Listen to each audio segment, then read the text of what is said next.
Y vamos a hacer un paréntesis, una pausa, veníamos hablando estamos en primera de Pedro, no es a Pedro, de Pedro, y nos pareció oportuno, si bien no somos, aclaramos, somos tradicionalistas, cada domingo es un domingo de resurrección para nosotros, ¿sí?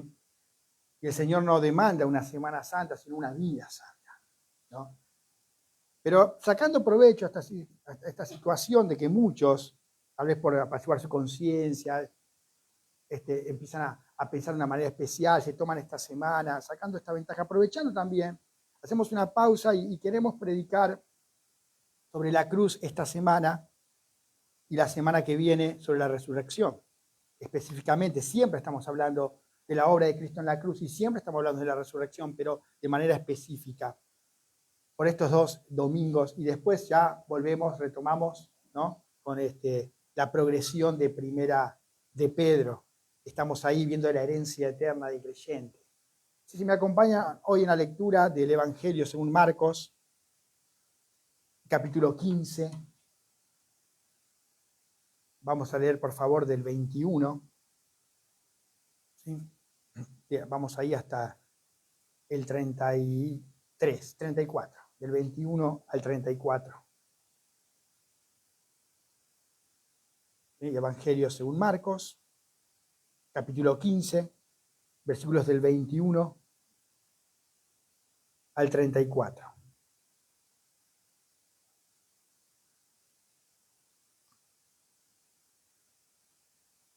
Y obligaron a uno que pasaba, Simón de Cirene, padre de Alejandro y de Rufo, que venía del campo, a que le llevase la cruz.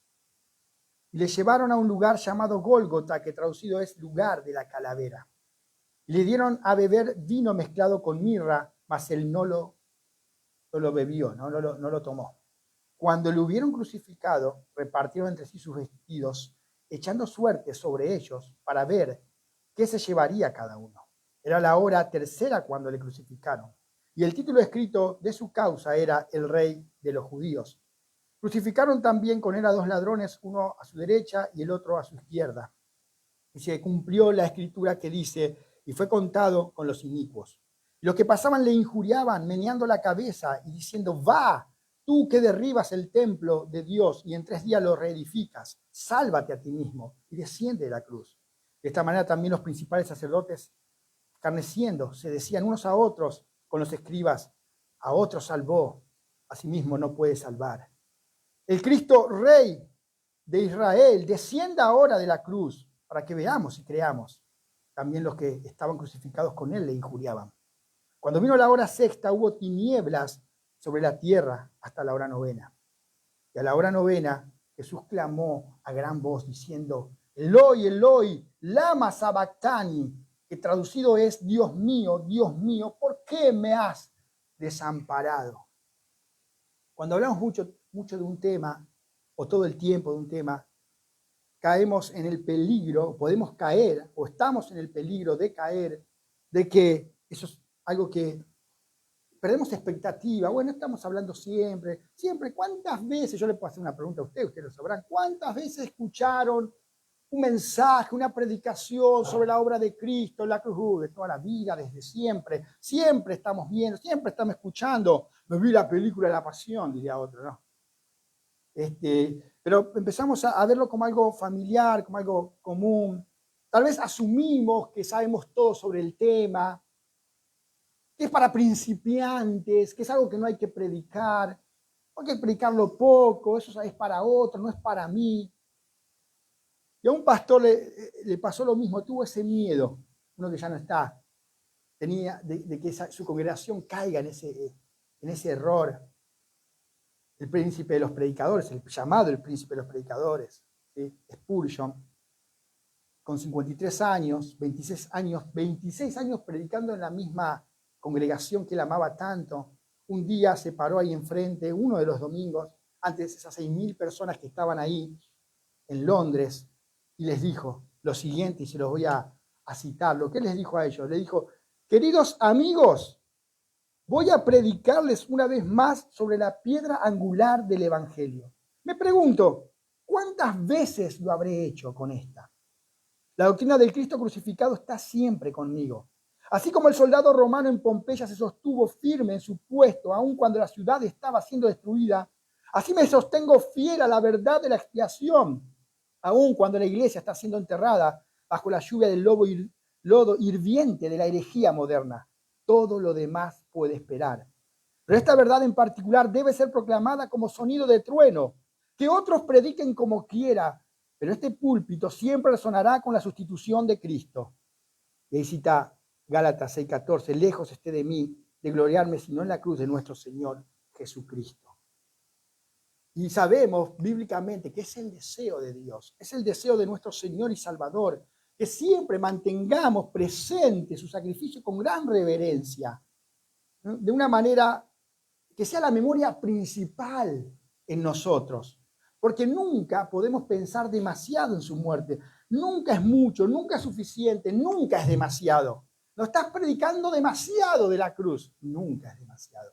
Ya es suficiente, nunca es suficiente. Y parece que Spurgeon tenía esa carga de la predicación, de esta predicación, que esta predicación a muchos le pareciera demasiado familiar y que ellos pensaran, no, yo asumo que sé suficiente sobre todo esto, ya sé de la cruz, vamos por más. Predicame de otra cosa, las bendiciones temporales aquí ahora. Yo ya sé, ya hablamos de la cruz. Y después yo estaba preocupado de que la gente allí estuviera indiferente ante el mensaje de la cruz, que él ya lo había predicado tantas veces. Se preguntaba, 26 años predicando acá, ¿cuántas veces habré predicado este mensaje? Y nosotros somos tentados siempre en nuestra carne, muchas veces con el hecho de cuando escuchamos algo mucho tiempo y Dios no lo permita que sea así.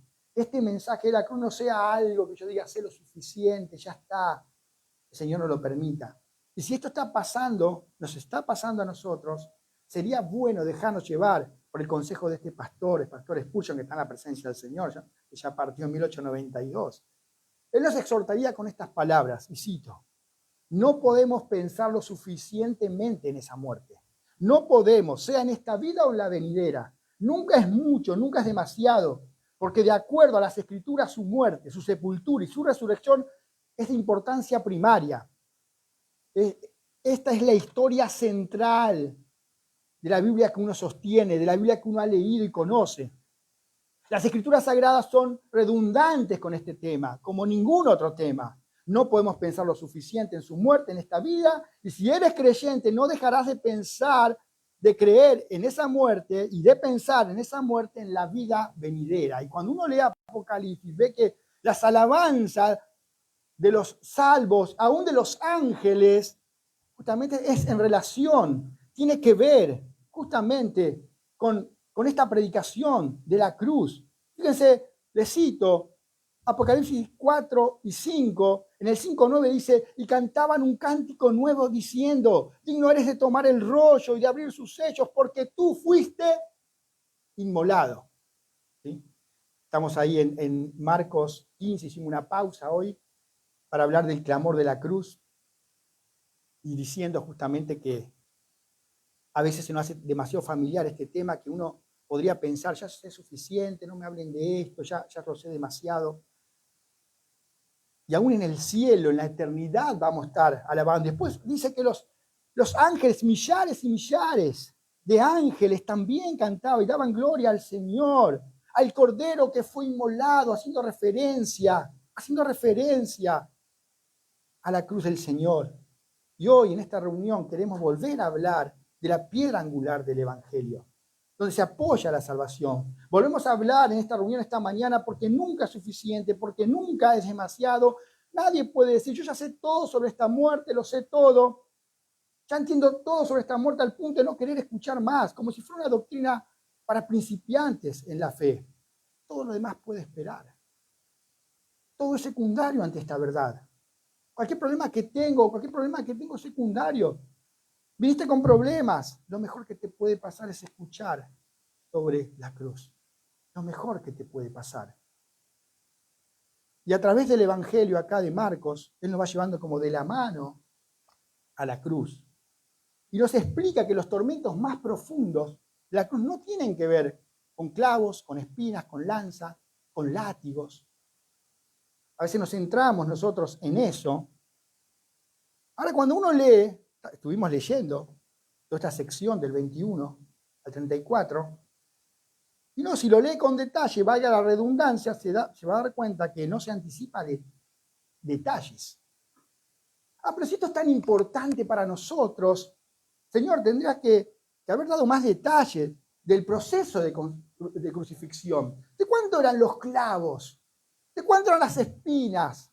¿Cómo era la lanza? ¿Cómo lo levantaron ahí? ¿Cómo era? Nosotros lo que sabemos de la crucifixión lo sabemos por datos históricos extrabíblicos. Sabemos que era algo terrible humanamente hablando, inclusive porque lo colgaban desnudo ahí a la persona bajo el sol, le atravesaban con clavos bien grandes, lo dejaban ahí puesto para que sea burla y escarnio de todos.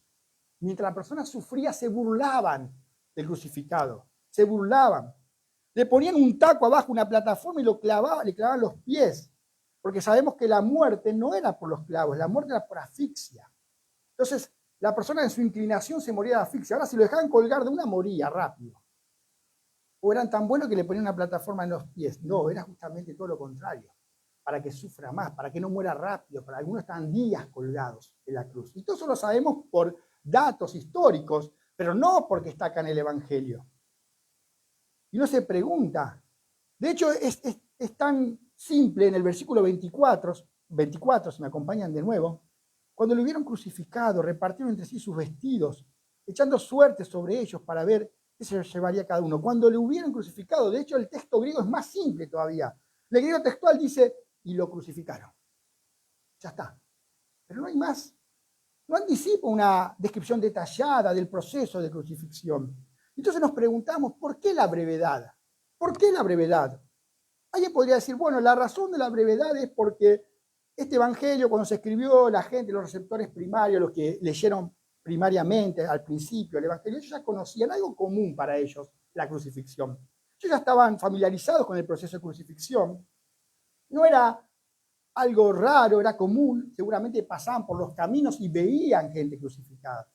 Entonces uno podría decir, bueno, entonces no se tomó tanto detalle para esto, pero pensemos que la palabra es inspirada por Dios. Y por lo tanto, el Señor no solo sabía, sino que Él determinó que sea para generaciones y generaciones y generaciones de creyentes de otras culturas, en otros momentos de la historia, que no sabemos bien sobre la crucifixión. Entonces uno diría, Señor, si esto es tan importante, ¿por qué? ¿Por qué no hay más detalles sobre esto? Y aclaramos que la brevedad de Marcos no tiene que ver con disminuir. El fin no es minimizar lo terrible de la crucifixión. Alguien cuando vio la película La Pasión de Cristo, que está bastante bien hecha, en algunas cosas, otras no, pero bastante bien hecha, fue a un pastor y le preguntó, pastor, ¿así era? ¿Así era? ¿Y vos qué creías que era? Le dice, que era una curita de agua oxigenada, era una cosita, un rayoncito. No, es mucho más que eso. Ahora, la brevedad, Marco no está buscando que nosotros no le demos importancia a eso, era terrible. Pero lo que está buscando y lo que el Señor está buscando, lo que Él te muestra por lo que vemos, que Él quiere que nuestro entendimiento de la cruz no sea superficial. Y si nosotros solo nos centramos en los sufrimientos físicos superficiales, vamos a tener un entendimiento sentimental de la cruz. Sentimental. Solo externo. Y lo que Marco está buscando con la brevedad es que nuestro entendimiento de la cruz sea profundo, sustantivo, que no sea meramente superficial, que estemos informados teológicamente. No hay duda que si nosotros hubiéramos estado ahí, nos chocaría ver la crucifixión. Nos hubiéramos quedado asombrados, chocados en ese acontecimiento, en ese momento. Hubiéramos tal vez corrido nuestra mirada hacia otro lado. No hubiéramos soportado ver eso. Esa escena grotesca ante ese espectáculo que estaban ridiculizando a nuestro Señor, haciendo eso de nuestro Salvador. Nos hubiéramos quedado sin palabras. ¿Qué persona no quedaría horrorizada por una crucifixión? Ahora, solamente ver eso, hay mucha gente que estuvo viendo eso y no entendió nada. Y siempre cuento que estaba una vez, había un puesto de ropa, una mujer que vendía, con los ojos hinchados de tanto llorar. Y una persona me dijo, ¿sabes por qué está así? Anoche, esto pasó hace bastante tiempo, cuando se estrenó la película, fue a ver La Pasión de Cristo. Y tenía los ojos hinchados. Pero por lo que después vimos de su vida, no hubo ninguna conversión, nada. Ella fue y vio esa película como ver una serie, como ver una película, una novela, como hubiera llegado por cualquier otra película donde ve gente que le están pegando, que gente, una persona inocente, y le están dando, lo están destrozando totalmente, lo están desfigurando totalmente, y se puso a llorar, pero no entendió quién era realmente el que estaba ahí y qué es lo que estaba haciendo. Justamente el no tener los detalles, la brevedad, mejor dicho, y no tener los detalles aquí en el Evangelio, es justamente para que no nos centremos en lo superficial, porque lo superficial no refleja los misterios profundos de la cruz. Y ahora de nuevo, Marcos desea que nuestro entendimiento de la cruz sea sustantivo, profundo, que tenga cuerpo, que tenga sustancia, que sea teológico, no meramente superficial. Y si su muerte es la piedra angular del Evangelio, y si esta va a ser nuestra memoria principal aquí en esta vida y la venidera, entonces ciertamente debemos considerar su muerte con precisión, con precisión.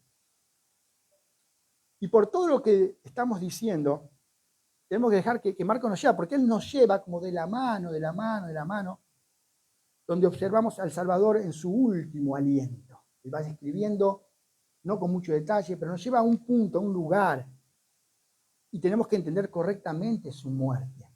Y para entender correctamente la cruz debemos percibir, debemos ver, debemos entender al Salvador desamparado, al Salvador desamparado. Una vez más, ahora el 33 y 34, si me acompañan. Cuando vino la hora sexta, hubo tinieblas sobre la tierra, hasta la hora novena. Y a la hora novena Jesús clamó a gran voz diciendo, Eloi, Eloi, lama sabactani, que traducido es, Dios mío, ¿por qué me has desamparado? Aquí lo hemos desamparado totalmente. De la hora sexta a la novena, o sea, de las 12 del mediodía hasta las 3 de la tarde, hubo oscuridad en toda la tierra. Pero él fue crucificado a las 9 de la mañana, en la hora sexta. Así que cuando se oscureció la tierra, ella estaba 3 horas, tenía una, podríamos decir, si se quiere, una crucifixión normal. Normal, estaba sufriendo lo que sufrió una persona crucificada.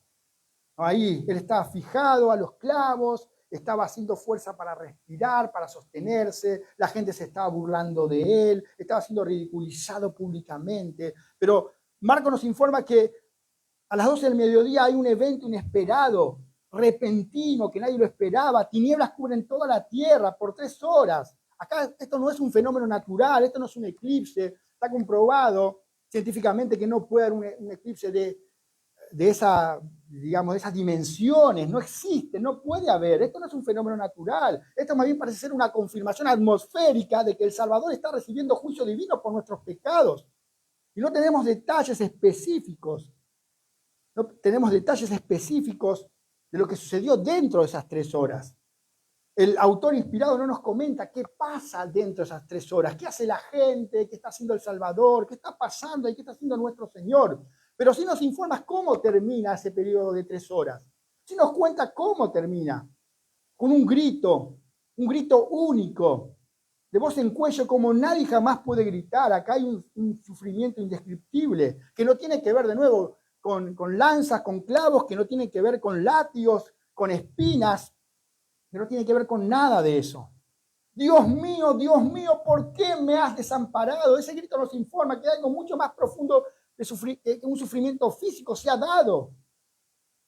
Pero para entender bien todo esto, tenemos que hacer hasta de modo, una precuela. Tenemos que volver un poco. Tenemos que visitar un lugar llamado Getsemaní, un jardín. Yo los invito a ir a ese jardín ahora de manera imaginaria, pero también la lectura bíblica, que es lo más importante. Ahí en el 14, Marcos 14, los versículos del 32 al 36, y ese grito del Señor en la cruz es una secuela de un lugar llamado Getsemaní. Y nunca vamos a comprender plenamente al Calvario si lo distanciamos de lo que está pasando en Getsemaní. Nunca vamos a... Getsemaní interpreta por nosotros al Calvario. Y Getsemaní nos prepara para el Calvario. Ahí en el 32 al 36, dice, vinieron pues a un lugar que se llama Getsemaní, y dijo a sus discípulos, Jesús va a un lugar a orar. Esto sucede más o menos entre 15 y 18 horas antes de la crucifixión. Pero al entrar ahí en el jardín, se nos dice, él queda descrito como alguien que repentinamente entra en angustia. Él es angustiado, fue tomado por un terror repentino y angustiado. Él estaba muy triste aún hasta la muerte, dice. Él mismo te está diciendo así. El Evangelio de Lucas, en el 22:44, dice, y estando en gran agonía, oraba más intensamente, y era su sudor como grandes gotas de sangre que caían hasta la tierra. O sea, su agonía interna era tal, que ella estaba experimentando la muerte antes de la muerte.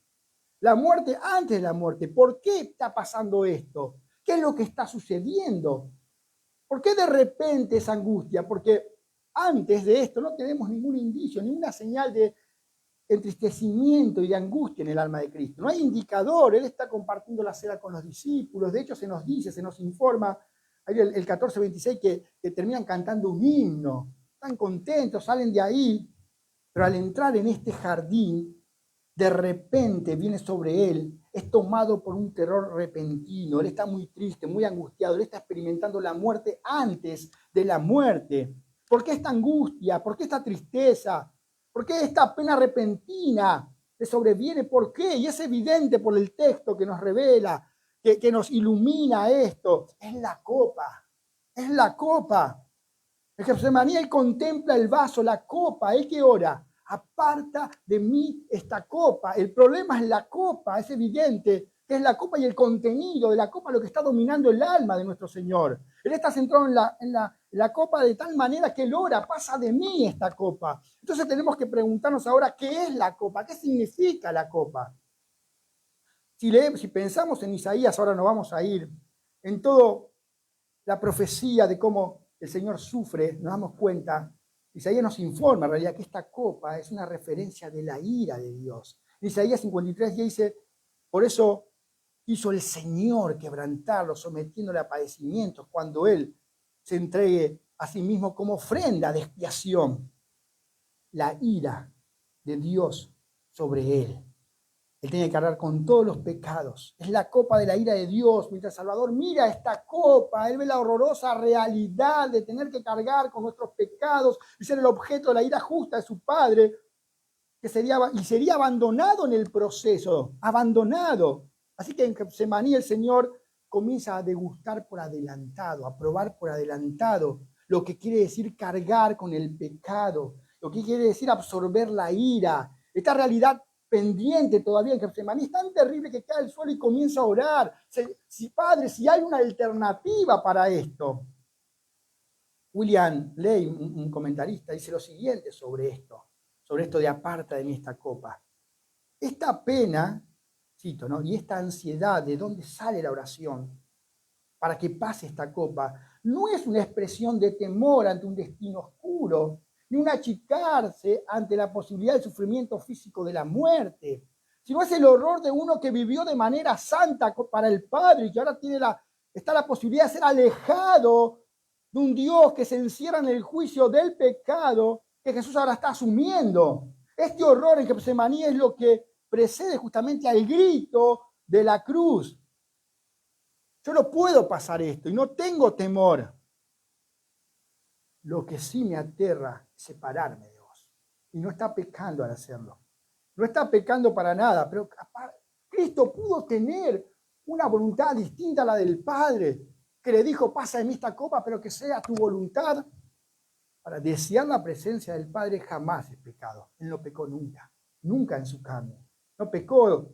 Ahora él vino a estar con el Padre como una pausa ante la traición, ante la crucifixión, ante todo lo que venía del juicio, pero en vez de encontrarse con el cielo, se encontró con el infierno, porque esa copa es el infierno. Esa copa, él se tomó la copa de ira. Él se abre el infierno en vez del cielo. La copa y el contenido de esta copa son tan intensos, son tan preocupantes que él ora para una alternativa, que no sea beber esta copa. Y él se frena sin pecado en su humanidad, pero se frena ante esta copa. Se frena, él contempla la copa y aún sin pecado, él ora, Señor, Padre, pasa de mí esta copa. 3 veces pidiendo, 3 veces orando, Padre, pasa de mí esta copa. Una vez ora, la respuesta, silencio. Ora de nuevo, la respuesta, silencio. Ora de nuevo y la respuesta, silencio. Él oró por una alternativa, como diciéndole, Padre, si hay una alternativa, para que yo no tenga que beber esta copa, por favor, provee esa alternativa. 3 veces orando y siempre silencio del cielo, porque no había alternativa. Si hubiera habido alternativa, el Padre ciertamente lo hubiera provisto. Pero el Padre amó tanto, de tal manera al mundo, que guardó silencio cuando el Hijo pidió una alternativa. Y el Salvador ama tanto a los hombres, a los suyos, que de tal manera los amó que se propone a beber de esa copa en el huerto. Eso que tanto lo aterra, tanto que dice, Padre, pasa de mí. Hubo silencio, pero que sea tu voluntad y no la mía. Y el grito de la cruz ahí es esto, es un reencuentro con Getsemaní. De nuevo, es una experiencia. En Getsemaní él contempla la copa, ahora en la cruz él experimenta la copa.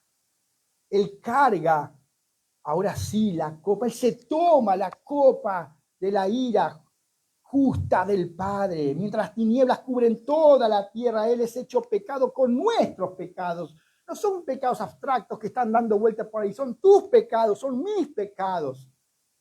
3 horas cargando con toda la eternidad de nuestros pecados. Y después de 3 horas, y en medio de un sufrimiento horroroso e inimaginable, él ya no puede guardar silencio. Piensen esto. Él no protestó cuando lo traicionaron. Él no protestó cuando lo arrestaron. Él no protestó cuando lo acusaron falsamente.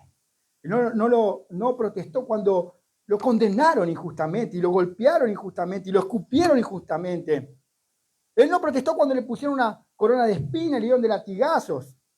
Isaías 53:7 dice, angustiado él y afligido, no abrió su boca. Como un cordero fue llevado al matadero. Como una oveja delante de sus trasquiladores, enmudeció y no abrió su boca. Pero en este momento, a la hora 9, ella no puede guardar silencio. Evidentemente nos damos cuenta que es algo más que clavos, más que espinas, más que una lanza. En este momento ella no puede guardar silencio. Es un sufrimiento indescriptible que jamás nadie en la historia, ni siquiera en el infierno, lo va a vivir, porque él está absorbiendo la eternidad de muchas personas y podría pagar eso de todos, podría pagar de todos, pero paga solo de los que creen en él. Pero es tan grande él, tan infinito, él se convierte en el objeto de la ira intensa contra el pecado. Él se convierte en el objeto de la ira del pecado acumulado desde Adán.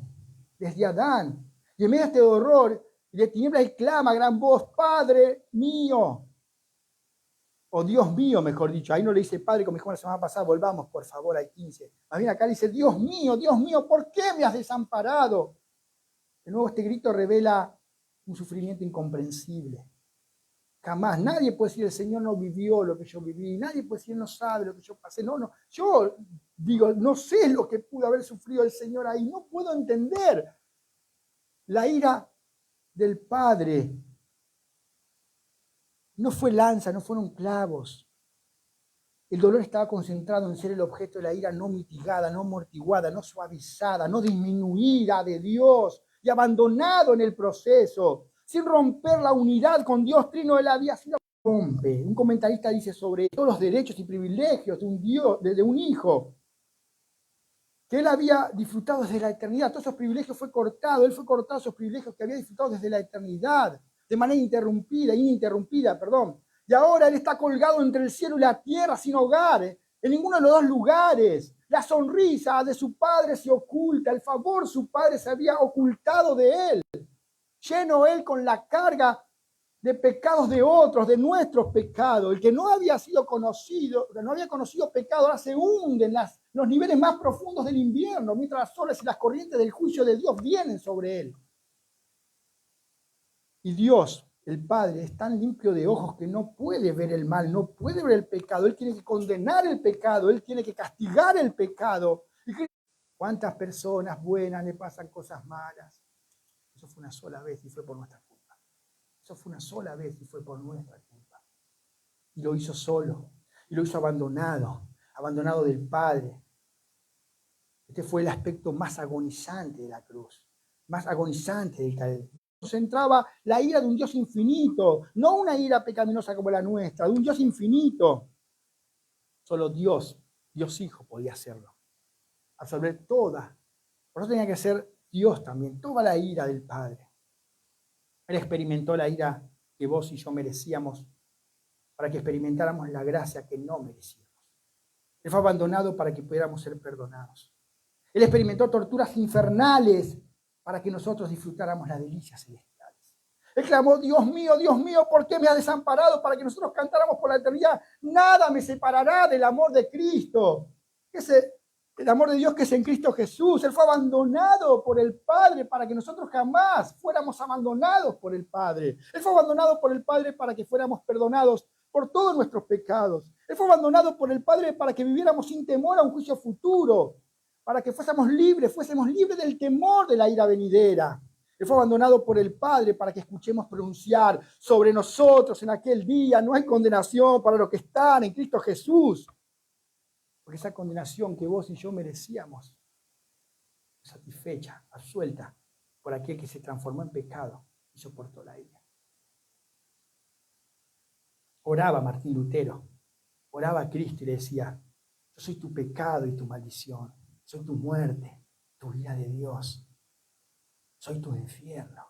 Todo eso soy para vos, porque vos lo llevaste por mí. Yo soy tu pecado, yo soy tu maldición, porque Él hizo maldición por mí. Yo soy tu muerte, Él murió por mí. Yo soy tu ira de Dios, Él cargó la ira que yo merecía. Yo soy tu infierno, Él cargó mi infierno. Por el contrario, tú eres mi justicia y mi bendición, mi vida, mi gracia de Dios, mi cielo. Y alabamos a Dios el Padre que guardó silencio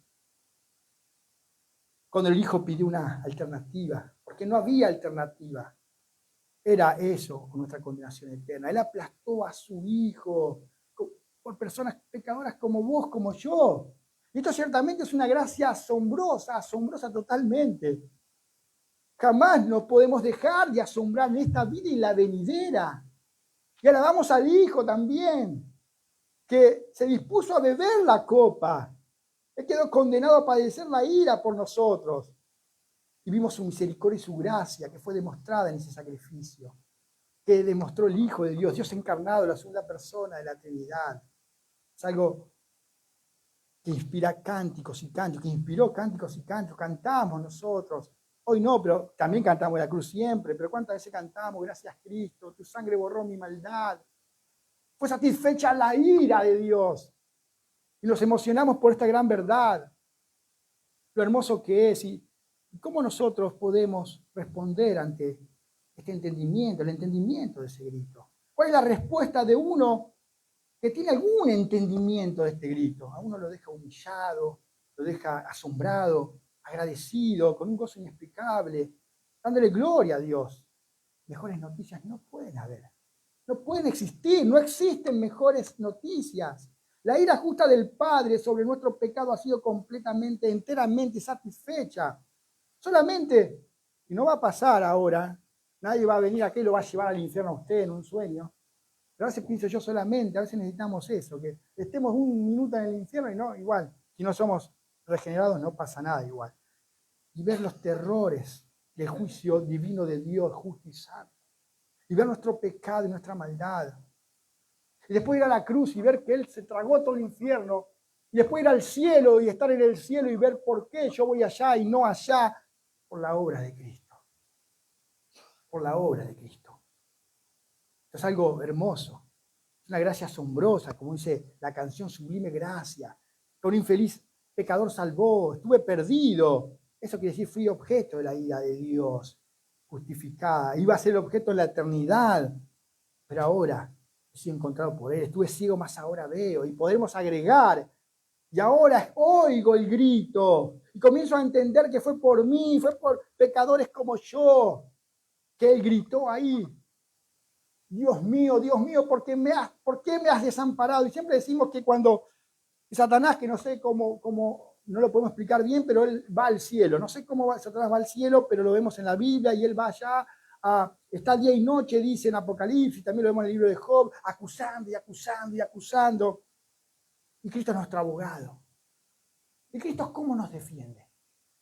Va con un pecado de Marcos. Y Cristo que dice, no, él es inocente. No, él es culpable. Pero Padre, yo estuve ahí en la cruz, gritando.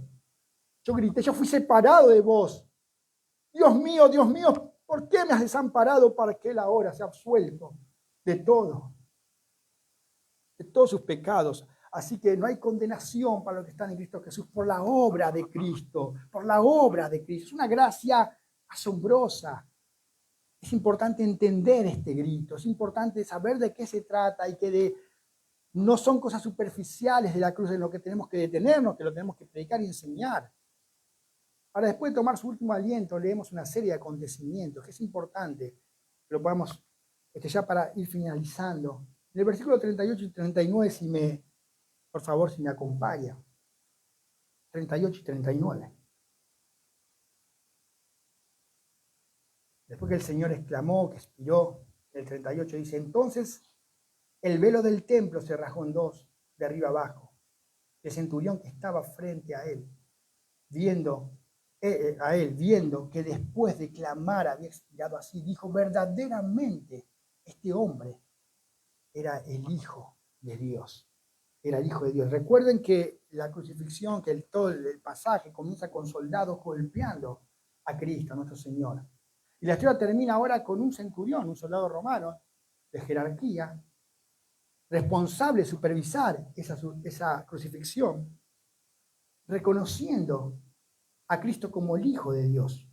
Después de verlo sufrir, después de verlo clamar, después de oír el grito, después de observar su muerte, él dijo, verdaderamente este hombre era el Hijo de Dios. Pero para no le estaban diciendo los soldados, si sos el Hijo de Dios, bajate. Y murió. Si yo soy el Hijo de Dios, demostrarnos con señales. Uno diría, menos creería esa persona que está ahí. No se bajó de la cruz. Menos. Pero inmediatamente después de contemplar todo el proceso de crucifixión, de las 3 horas de tinieblas, el clamor del Señor, el encargado de la crucifixión, y uno se pregunta, ¿en cuántas crucifixiones habrá estado el centurión? Era tan común en el mundo romano. ¿Cuántas crucifixiones habrá observado? Pero él observa que esto no es una crucifixión común y corriente. Acá hay otra cosa, él está entendiendo la crucifixión, el grito del Salvador, fue el momento de iluminación para que él entienda que él es el Hijo de Dios, cumpliendo así el propósito del Evangelio de Marcos, que comienza diciendo principio del Evangelio de Jesucristo, Hijo de Dios. Este centurión conocía muy bien la crucifixión, había estado en muchas. Ahora la muerte de Cristo fue el momento de la revelación en su vida. La identidad completa del Salvador solo viene cuando entendemos su muerte, cuando entendemos su sacrificio, la naturaleza de su sacrificio, por qué lo hizo, su sacrificio particular, su propósito particular, no pueden entenderse justamente aparte de su muerte y de su resurrección también, que vamos a aplicar la semana que viene. Este fue el momento de revelación, de iluminación para el centurión, pero no solamente para el centurión. Si sos un cristiano, ese fue el momento de iluminación para vos y para mí también. Al entender la obra de Cristo. Es el momento el camino de iluminación para nuestra conversión. Es una memoria viva, tiene que ser una memoria viva. Yo les pregunto y me pregunto, en la semana, en los días, en el día, mejor dicho, ¿cuánto estamos pensando en esta obra? ¿Cuánto estamos meditando? ¿Cuánto queremos avanzar en esta obra? Nuestras casas, esta semana pensaste. Esto tiene que ser nuestra memoria principal aquí y allá. ¿Cuántas veces no lo hacemos? Tiene que ser una memoria tan viva. Lutero dice, que él sentía que Jesús murió apenas ayer. Él tenía tan presente, aunque sabía que había pasado en ese momento 1500 años, tal vez, más o menos. Y decía, no, para mí es como si murió ayer. Y es mi deseo hoy, para mí, para ustedes también, que se produzca esa misma sensación. El Señor es como que murió ayer, sabemos que murió hace casi 2000 años ahora, cerca de 2000 años, falta más o menos, no sabemos bien, pero hay 4 o 5 años para que se cumplan 2000 años. Pero tiene que ser nuestra memoria viva. Pablo predicaba en Corinto, donde iba, no solo en Corinto, Cristo, lo predico a Cristo y a este crucificado, y a este.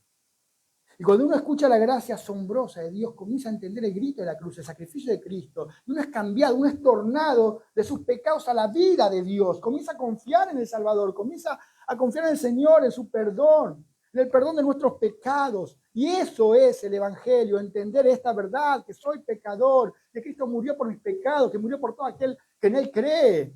Es importante que nosotros encontremos el momento, identifiquemos el momento en la historia, el lugar, el momento en que fuimos perdonados.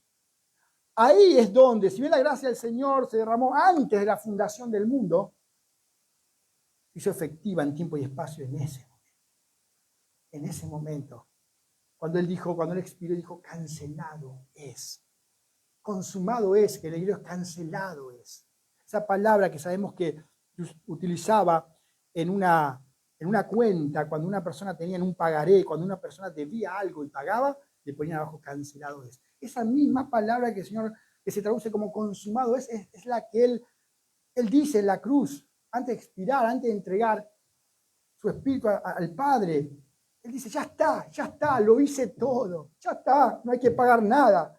Si mirás a Cristo en fe y arrepentimiento, sos salvo. No hay otro problema mayor que vos tenías. No tenías paz para con Dios. La justicia divina te perseguía. Lo único que te esperaba era la condenación eterna. Y no me puedo imaginar ahora mismo personas en el infierno sufriendo. Y Él nos libró de esto. Él nos libró de esto. Cancelado, consumado es. ¿Cuál es la respuesta a este momento? ¿Cuál es la respuesta a este grito? ¿Vas a estar indiferente o arrepentido? ¿Reconoces esa ejecución del juicio de Dios sobre el pecado en la cruz? Sobre tus pecados en la cruz que lo cargó Cristo, sobre mis pecados. ¿Ves en la cruz la única provisión para el perdón de tus pecados? ¿Ves al Salvador como la única esperanza de perdón de parte de un Dios santo? ¿Ves la cruz como la más sublime expresión de amor de Dios para vos? O sea, inmejorables, no hay mejor, no hay nada mejor que esto, no hay una inmejorable expresión de amor que esto. Y si vos, siendo un cristiano, reconociendo tu vida, sos un cristiano, estás luchando con la idea de que el Padre te ama, recordá la cruz, mirá la cruz, exponete a la cruz. Es como si el Padre viene a nosotros en esta mañana y nos dice, ¿qué más querés que yo haga para demostrar que te amo? Yo aplasté a mi hijo por vos, yo abandoné a mi hijo por vos. Contemplá la más grande expresión de amor de Dios. Como se ve allí en el Monte Calvario, no hay otra expresión más grande de amor. No existe otra expresión más grande de amor. Dios encarnado, muriendo por nuestros pecados, el inocente, el santo, el justo, por personas pecadoras, que éramos hijos de ira, hijos de desobediencia, hijos del diablo, aborrecedores de Dios, enemigos de nuestras mentes, que no queríamos saber nada con Él, nada. No queríamos ni que nos salve en realidad, no queríamos ir a Él, éramos como los fariseos que leían la palabra, pero no querían ir al Señor. Ustedes no quieren venir a mí para que yo le dé vida eterna, dice el Señor. Su amor fue tan grande que Él dio a su Hijo, pero también mandó una persona para que nos predique el Evangelio. Y no solo eso, sino que su Espíritu sopló en nuestras vidas. Y ahí pudimos contemplar al Salvador, pudimos contemplar sus gritos, empezamos a entender la naturaleza de su muerte. A los no creyentes que le decimos, le predicamos a Cristo y a este crucificado y oramos para que este sea el momento, la cruz, este sea el momento de iluminación para su vida y transformación, como sucedió con el centurión y como sucedió con nosotros. Para nosotros los creyentes, el llamado es que cada día contemplemos la cruz, que sea justamente cada día un mayor momento de iluminación. Esta es nuestra memoria, tiene que ser la memoria principal en esta vida y la venidera. Esto sea nuestro principal pensamiento, esto es lo que hoy necesitamos. Y de nuevo, para terminar, a ver, ¿cuántas veces pensamos en la semana en esto? Cuando me levanto a la mañana, sí, tengo muchos problemas, muchas situaciones, lo mejor que puede pasar es esto. Encomendate al Señor, y pensá en Él, pensá en su obra. Ahí vas a entender más del amor de Dios, tu vida va a ser más transformada, mi vida va a ser más transformada.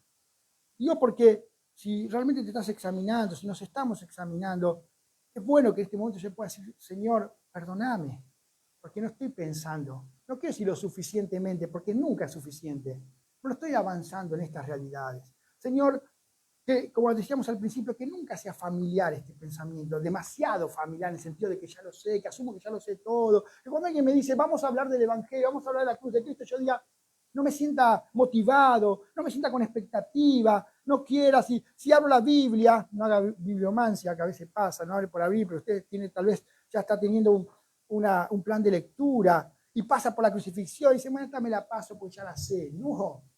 No, que el Señor nos libre de esto, nos guarde, porque todos nosotros somos proclive a esto siempre. Cuando ya sabemos de algo, bueno, ya está lo de la cruz, ya sé, no. Que sigamos avanzando y avanzando. Este va a ser nuestro canto en la eternidad. Padre Celestial, te alabamos, te glorificamos. Te agradecemos, Señor. Padre, porque guardaste silencio. Getsemaní. Alabamos a tu Hijo amado, porque estuvo dispuesto a tomarse la copa. Quedamos asombrados, quedamos humillados, con un gozo indescriptible. Vemos tu gloria.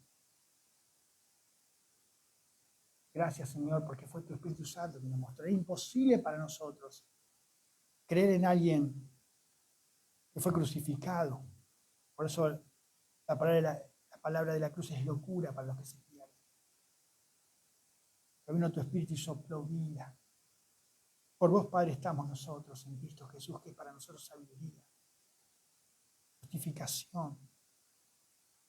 Él es nuestra santificación y redención. Te alabamos, Señor, te glorificamos, te exaltamos. Gracias, Señor, por tu salvación. Mi temor ahora, Señor, para mi vida y para mis hermanos aquí.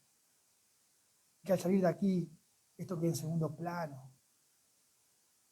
Que en la semana ya no pensemos lo que debemos pensar. Que no meditemos en el Evangelio, que no nos expongamos a amado. Líbranos de eso, Señor. Te ruego, te suplico.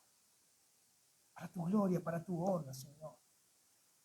Me aflige pensar esto para mí, para mi familia, para mis hermanos, para mi familia en Cristo, redimidos por tu sangre. Me aflige pensar que no le demos la importancia que debemos dar. Y ruego que sea tu Espíritu Santo trabajando en nosotros. Gracias por cada hermano aquí presente. Te agradezco por cada uno de ellos. Que vayan edificados, vayan desafiados, nos vayamos todos confrontados por tu palabra, pero animados también, porque mejores noticias no pueden haber. Con ganas de seguir predicando tu palabra, de buscarte cada día, cada mañana, en cada momento, para tu gloria y para tu honra. En el nombre de Jesús. Amén.